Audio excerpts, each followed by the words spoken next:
Hello, everyone, and welcome to the Jeffrey Epstein Show. I'm your host, Bobbycapucci, and this is Daily Drop number 109. Hey, everybody, I hope you're all having a great Tuesday. Well, we have a couple of articles we're going to discuss tonight, so I'm not going to go too long with the monologue, but I've been working all day, folks, on this case, and I spent over 3 hours on the phone with my source today, getting an inside look at the inner workings of this whole entire situation. And boy, oh boy, let me tell you, I am blown away. All right. It is worse than we even thought, folks. It is just absolutely, utterly, completely corrupt all the way to the top, all the way up into every level of power. All the power structures of this country are completely and utterly compromised, it seems. There are just incredibly evil people living amongst us that are not being brought to justice for what they did to these victims. And it is unimaginable to me that this can still occur, that this is still going on. The evidence is right there for anybody to see. So why are these people still running the streets and not facing justice? The survivors of these monsters don't have that choice, right? They have to live their lives the best they can with the trauma that they've been inflicted. And all that they can do is try and make the best of things, right? And what they want is some justice. And do you blame them, folks? All right, do you blame them? Imagine it was you. Try and put yourself in that position. What if it was somebody, your daughter, your wife, your mom? That's what these girls are. These aren't, disposable pieces on a chessboard. These aren't, pawns on a chessboard. These are living, breathing human beings with hopes and dreams and aspirations. And those hopes, those dreams, and those aspirations were crushed under heel by these disgusting monsters. And people stood around for years and enabled it. The FBI ignored complaints. The police didn't, officers on the ground would take statements and they'd kick it up top. And in the FBI and in the police departments, they would be ignored. The victims would be ridiculed and attacked by high profile people like Allen.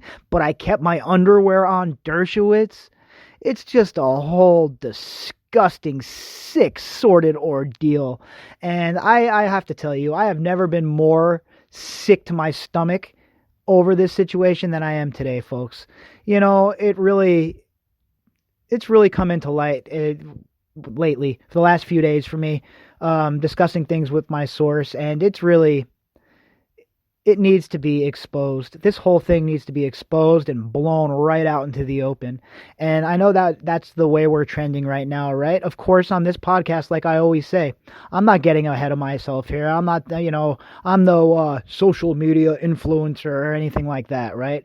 We have a relatively decent-sized platform here, and we're just doing our little part. Whatever that little part is, that's what we want to do.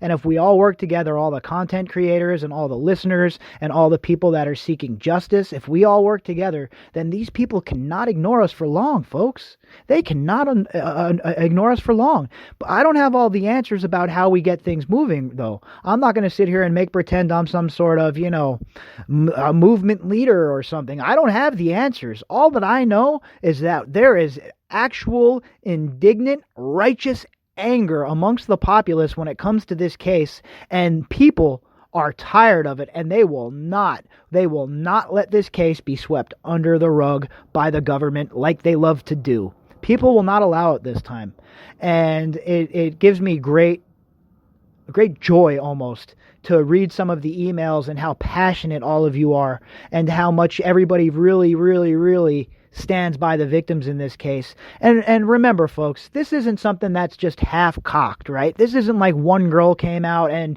she's accusing a high-profile person of something. We have numerous, dozens and dozens and dozens of girls and women who have been molested and abused in the same way as this man. So that's the difference between a credible accusation and somebody just making accusations, right? Because unfortunately in our society that occurs. So we have to be aware of that.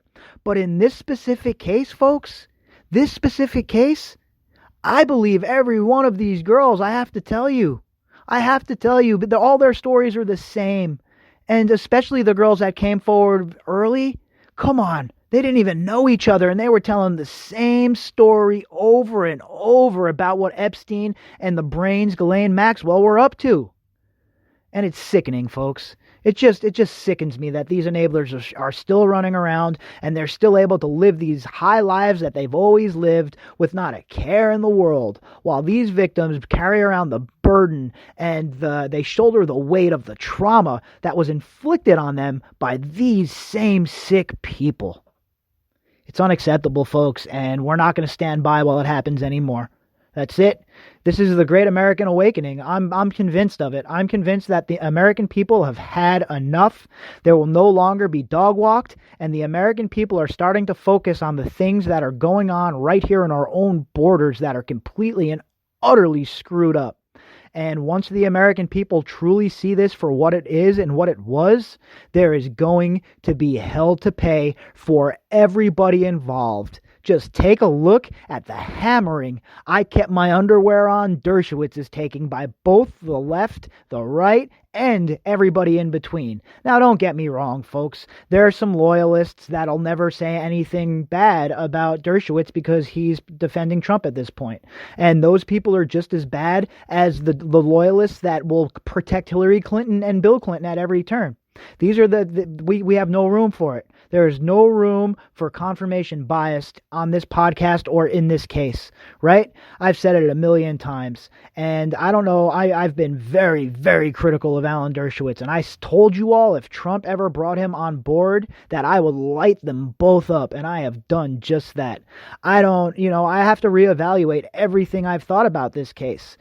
So many times I've had to go back and reevaluate what I've thought about this case, and that's how it's because it's such a fluid, moving situation, and that's why I'm here every single day talking to you folks about this, so that we can keep an ongoing record of what is truly going on in this case, and we can't be scared to go back and re-examine evidence and be like, oh, you know what, we might have missed this here, or we missed this there. We just have to follow the evidence however it's presented, and every now and then, the evidence might come into our possession or be in one of these articles, and we don't realize until later on when we get to a different point that, oh, there's a big connection there. Remember in the article when...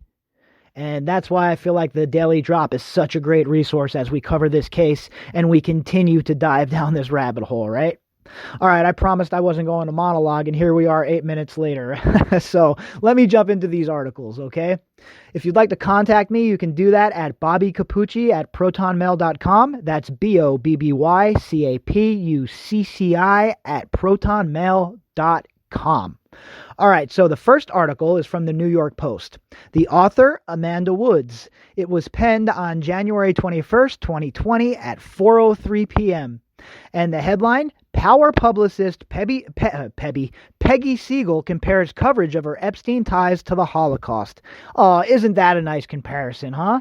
You know, some upwards of 7 million people died, but you being called out on your enabling, well, that's like being part of the Holocaust, huh? Give it a rest, Peggy Siegel. That's straight trash, straight garbage, and straight offensive.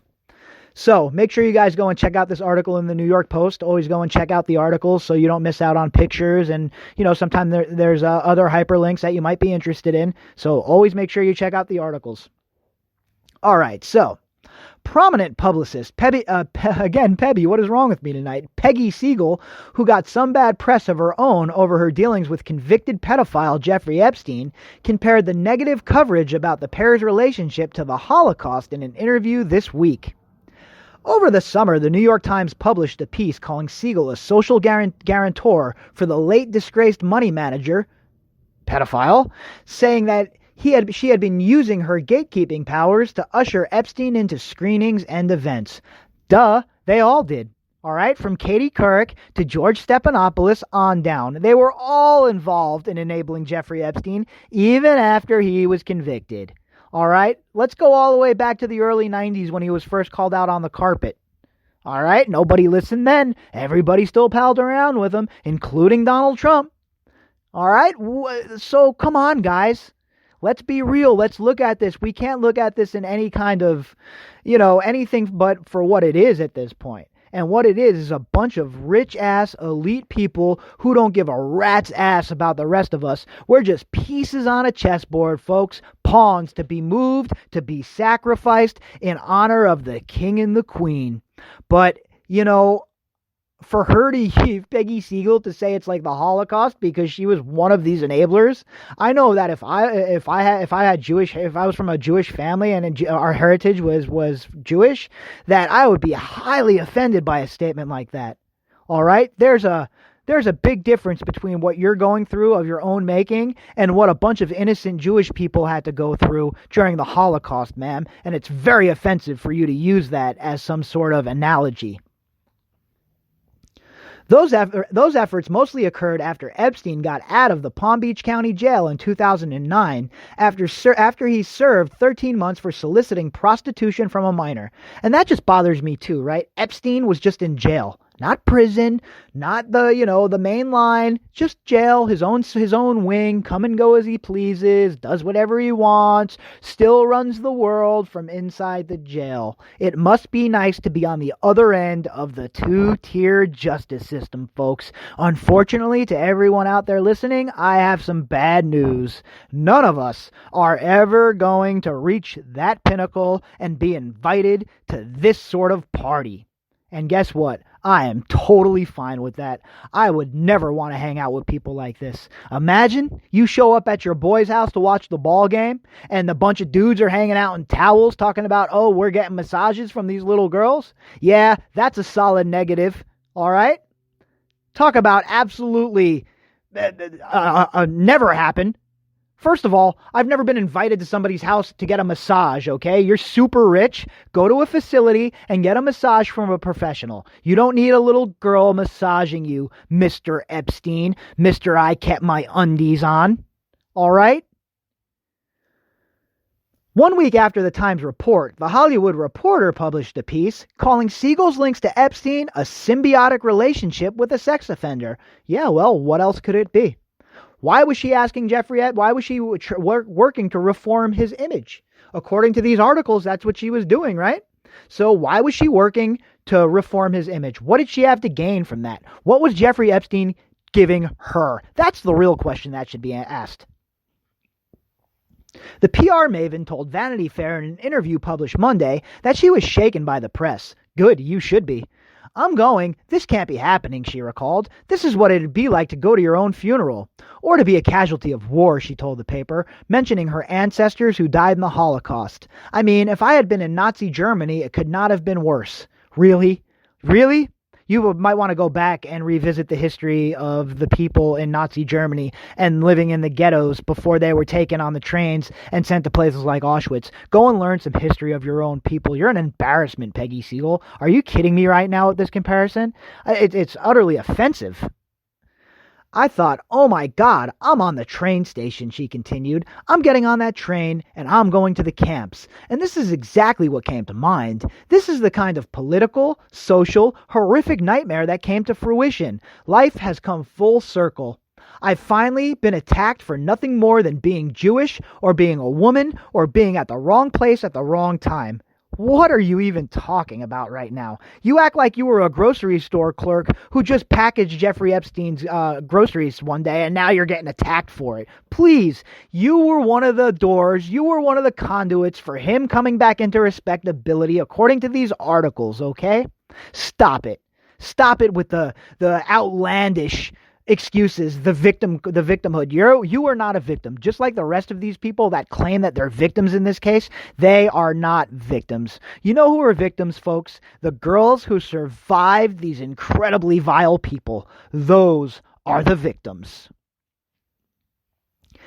Segal told the Post in a statement Tuesday about our Holocaust comparison, I certainly did not mean to offend anyone. Yeah, well, cat's out of the bag, lady.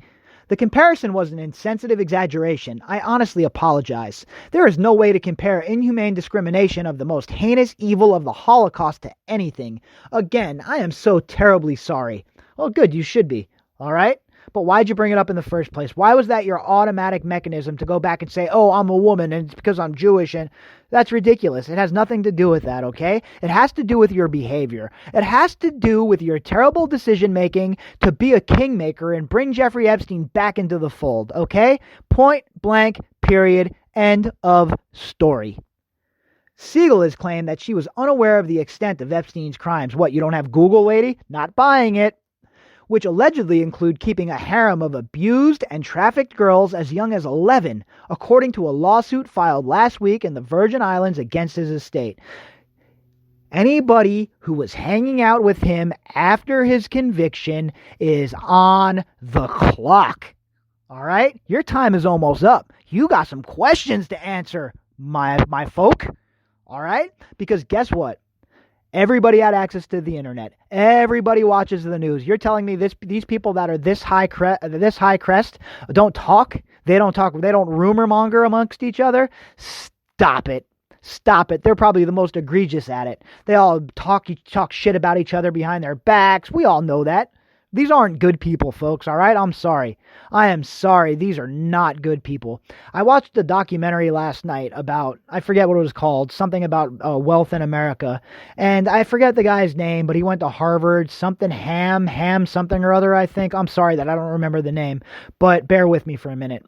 And he graduated from Harvard Business School. And they said to him, so at Harvard Business School, they don't teach you to be a good person at Harvard Business School. And he broke out into laughter because that is not what they were, what their goal is. They're not good people. These high crest society people are not good people, folks. They don't care about you and I. They're disconnected. They're tone deaf. They have no idea the way the rest of us live. They don't know what it's like to have to strap on your boots every morning and go to work because you got 2 starving kids waiting for food and you don't want them to eat Tang sandwiches. They don't know what that's like. They've been gifted this great life, and what have they done with it? They've squandered it to harass and abuse and traffic young women and girls, folks, young children. That's what they've done with all of their privilege and all of their power. This is what they choose to do with it because they're incredibly sick people. She told the magazine that she did not see Epstein with any underage girls, but it's very hard to tell their ages. You don't walk into a room and say, oh, right, how old are you? No, but maybe you walk into a room and then you look at your boy Jeffrey Epstein and say, hey, dude, what's with all these young girls? How old are they? I know that's what I would say. I couldn't keep my mouth shut, and I know everybody out there in this audience would do the same thing. Walk into this guy's house, and he has a harem of young girls, and you don't ask questions? It's not like he has any kids, so you know it's not his daughter's friends. He don't have any nephews or nieces that we know about, besides the Dubin's daughter that was like his, that weird situation over there. But we know these aren't his family members, so how aren't you asking questions? I don't understand. There's no excuse for it, and I won't let you off the hook. Segal sometimes wondered if her inattentiveness was a personal failure, she told Vanity Fair. Oh, this is a new one, a new strategy. Well, I was inattentive, so it was a personal failure on my part. So I take my responsibility. Can I be let back into society now? Very shrewd on her part. Maybe she works in PR. Part of this, I don't know whether guilt is the right word, but remorse. Just this nauseous feeling is that I didn't see it, Segal said. How did I miss it? I mean, I'm extremely articulate. I am extremely perceptive. I'm in the perception business, and it was right in front of me, and I didn't see it. And it's very hard to believe that, but it's the truth. Yeah, it's very hard to believe that, okay? I do not believe it, in fact. And I'm sorry if you're in the perception business, you are a gigantic failure, okay? You're as much of a failure as the people who were in the security business when the towers of 9/11 came tumbling down. That's the kind of failure you are, okay? Same kind. Because your job's to be perceptive, their job's to be perceptive, neither of you did your jobs, and well, here we are. Okay, so don't tell me that your job is to be perceptive, so you should have seen it. How about you just seen it and you reported it? But no, because you didn't care. That's really the crux of it. In my opinion, obviously I have no evidence to back this up. Like I always tell you guys, when it's my opinion about one of these people, I always preface it with, this is my opinion.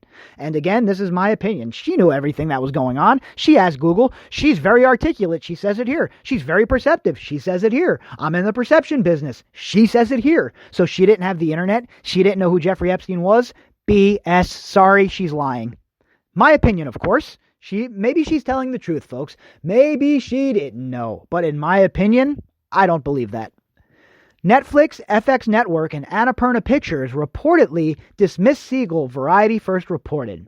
The Post called Segal's Manhattan office Tuesday and was referred to her lawyer, Bert Fields. Fields was not immediately able to return a call. Well, folks, there you have it. That is about our new friend here, Miss Segal. So another one of Jeffrey's enablers has been called on the carpet, and she is not happy about it now that it's her time to answer questions. That's a shock, huh? These elites are never ready for that, because they never think that they'll get called to the carpet, folks. All right, so our second article is from The Gothamist, and it's the headline is Satirical Historic Landmark Plaque for Alan Dershowitz Added to Jeffrey Epstein's Former Upper East Side Mansion. And folks, you got to go to click on the link here and go and look at it. These guys added a plaque of Alan Dershowitz's face, and we'll get to it. But anyway, it's hilarious. Controversial attorney Alan Dershowitz was back in the news last week when it was announced that he was joining Trump's legal team for his impeachment trial. Dershowitz, who previously defended O.J. Simpson, has had his career marred by his association with convicted pedophile Jeffrey Epstein. Dershowitz has also been accused of sexually assaulting one of Epstein's victims when she was a teenager. Dershowitz denies the allegation and has countersued his accuser, calling her claims lies, disparagement, defamation, and harassment. Yeah, but what are you doing there in your underwear, Mr. Dershowitz? I know you didn't take your underwear off, sir, but I don't know if that's going to hold up in court. Now a new gorilla plaque at Epstein's former Upper East Side mansion has been put up to commemorate a message that Dershowitz does not deny receiving at the location. The unofficial plaque, which was put up last week at the 9th East 71st Street, specifically references Dershowitz's comments last year when it was revealed that he had received a massage at Epstein's mansion. I kept my underwear on during the massage, he said. I don't like massages in particular. So he kept his underwear on, folks, so it's okay that he was hanging out with Epstein and up there with all those little girls. It's no big deal because he had his undies on. The plaque was put up by the comedy duo The Good Liars, who previously put up subway advertisements mocking Rudy Giuliani and Michael Cohen. We wanted to draw attention to the fact that the President of the United States just added a person of questionable character to his legal team, said Jason Selvig, one of the members of TGL. Dershowitz not only received a massage inside the mansion of the suspected sex offender Jeffrey Epstein, but he also worked for Epstein to discredit his alleged victims. Nothing on that plaque is untrue. All facts, including the quote. When you hire someone who represented O.J. Simpson and Jeffrey Epstein, you aren't proving you're innocent, you're proving you're rich and probably guilty. Selvig added that they have a few other pieces planned for the future, but they always try to be reactionary to the news with their work. Other projects they've been involved with include those subway turnstile fart noises, anti-SantaCon flyers, and the Mayor de Blasio's missing posters. Since the new year, they've put up more of those crazy Rudy ads, this time translated into Ukrainian, taken a very classy tour of Trump Tower, and posted some of the hashtag honest signs about Fox News on the subway, comfort food for stupid people. And of course, who could forget the time they interrupted Trump during an event and called him boring? All right, so these guys are political jokers, right? And I really don't care about their politics, folks. Leave that for somebody else to worry about. I think it's absolutely positively hilarious that Dershowitz is being put on blast here. And the plaque itself reads, Historical Landmark, Jeffrey Epstein Mansion. On this site, Alan Dershowitz received a massage. In 2020, Dershowitz was named to President Trump's legal team. Previously, he worked for such clients as O.J. Simpson and Jeffrey Epstein. There's a little picture of him in the left-hand corner, and it says, I kept my underwear on during the massage. Folks, that's a good one, and kudos to these guys for putting Dershowitz on blast and doing it with a little bit of gusto and zeal. That's hilarious. Make sure you check them out at The Gothamist. The author of this article, I didn't mention that in the beginning, and that's my bad, was Ben Yakis. And Ben, well done, sir. Well done. All right, folks, so that's it for tonight's Daily Drop, right? I figured the two articles would make up for the no evolution episode earlier this afternoon, but I was on the phone with my source for about 3 hours, and it ate up pretty much my whole afternoon. But it's the very important. That is very important stuff, and what I learned today absolutely, positively disgusts me, folks, all right? So I'm not going to get any further or deeper into that. There's going to be a time soon when I'll bring all of that to the forefront, but that time is not yet. So until then, we'll have the daily drops like usual, and I will obviously keep you updated on the situation from my source's point of view. All right, folks, if you'd like to contact me, you can do that at bobbycapucci@protonmail.com. That's BOBBYCAPUCCI@protonmail.com. And if you would like to help support the podcast, you can do that by clicking on the GoFundMe link inside of the description box. You will also find the hyperlinks for these articles in the description box as well, so make sure you go and check those out too. All right, everybody, I will be back tomorrow with a morning update and a daily drop. All right, everybody, enjoy your night. Talk to you then.